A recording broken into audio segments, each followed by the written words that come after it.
검찰 조사 때 밥은 뭘 주나요? 제가 실제로 먹어본 메뉴는 짜장면, 또 설렁탕, 최근에는 도시락 세트 이 정도입니다. 경찰 조사든 검찰 조사든 조사를 하다가 중간에 점심 식사를 하는 경우는 정말 많아요. 그럼 점심 식사를 어떻게 하느냐? 거의 대부분은 청에서 나가서 외부 식당에서 먹고 몇 시까지 다시 들어와라 이렇게 합니다. 물론 아주 가끔씩 검찰청 내부 휴게실에서 먹을 때도 있습니다. 제 경험으로는 정치인 등 조금 높으신 이런 분들이라든가 유명인들의 경우가 그랬습니다. 그럴 때는 수사기관이 자신들 비용으로 점심 식사를 제공을 합니다. 담배를 피우거나 잠시 휴식을 취할 수도 있나요? 네, 가능합니다. 인권보호수사규칙 제47조에 의하면 검사는 조사 도중에 최소한 2시간마다 10분 이상의 휴식 시간을 주어야 합니다. 피의자가 조사 도중에 휴식 시간을 요청하면 가급적 이를 허락해야 하고요. 휴식 시간에 담배를 태우거나 전화통화도 원칙적으로 가능합니다. 참고로 검찰에서는 거의 그러지 않는데 경찰 조사에서는 중간 휴식 시간 때 담당 수사관이 따라 나오는 경우가 매우 많습니다. 그래서 담배나 전화통화도 할 수는 있지만 편하게 하기 힘든 경우가 많습니다. 검찰 조사 다 받으면 보통 몇 시간쯤 걸리나요? 대기시간, 휴식시간, 식사시간 다 합해서 12시간이고요.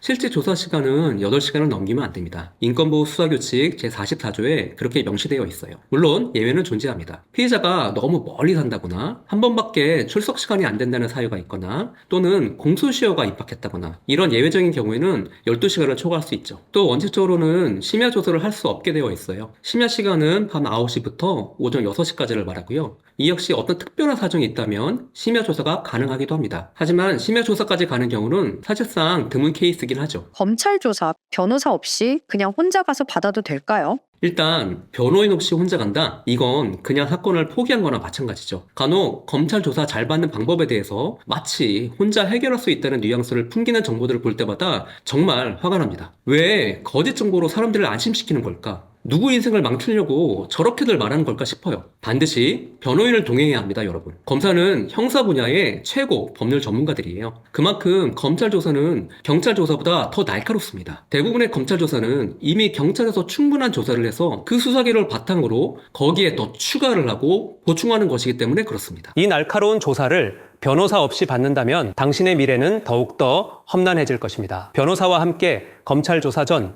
예상 질문지를 만들어 보시고 조사 시에는 꼭 동행하시기 바랍니다. 경찰 조사에서 제가 말을 못한 부분이 있는데 그걸 검찰 조사에서 추가로 말해도 되나요? 당연히 가능합니다. 그런 거 하라고 검찰 조사가 있는 것이기도 하죠. 다만 납득이 될 만한 이유가 필요합니다. 경찰 조사 때는 왜 제대로 된 진술을 하지 못했는지, 왜 유리한 증거들이 현출되지 못하는지에 대해서 자연스러운 납득이 될 만한 설명을 하는 것이 필요합니다. 추가로 뭔가를 말하는 게 진술의 일관성을 떨어뜨려서 결과에 악영향이 생기지는 않을까요? 검찰 조사에서 가장 유의해야 할 부분은 바로 진술의 일관성입니다. 경찰 조사 단계에서부터 해왔던 진술이 이제 와서 흔들리면 절대 안 돼요. 모순된 진술은 신뢰도를 떨어뜨리고 법률적으로도 매우 불리합니다. 하지만 이 중요한 진술의 일관성을 깨뜨려야 할 순간이 오기도 합니다. 혹시 당신이 말하고 싶은 그 내용이 진술의 일관성을 무시할 정도의 의미가 있는 진술인가요? 사건을 뒤집을 수도 있는 정도일까요? 그렇다면 그 진술은 검찰 조사 때 할 수 있습니다가 아니라 오히려 해야 합니다. 경찰 피의자 신문조서,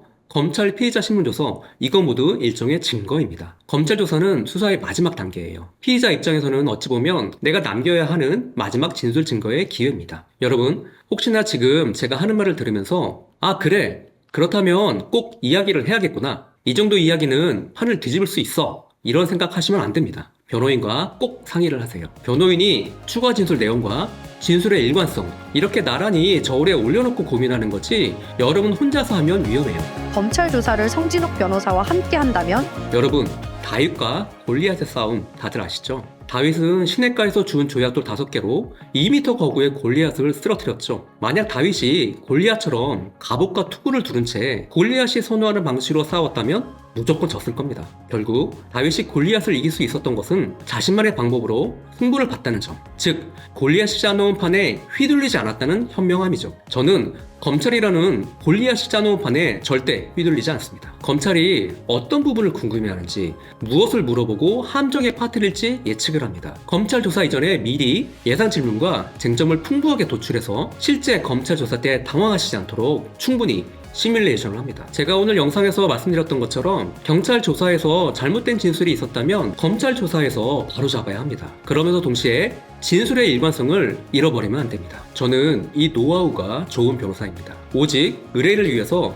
기본적으로 검찰에 깍듯하게 예의를 지키되 할 말은 무조건 하고 싸워야 할 때는 처절하게 싸웁니다. 함께 해주신다면 골리앗을 이긴 다윗의 전략으로 여러분의 손을 잡고 비상구로 탈출하겠습니다. 대표 변호사 경력, 로스쿨 겸임 교수, 우수 변호사 경력 다 쏟아부어서 즉시 내 사건처럼 집중하겠습니다. 오늘도 끝까지 시청해주셔서 감사합니다. 흥소비상구 법무부 해성의 성진우 변호사였습니다.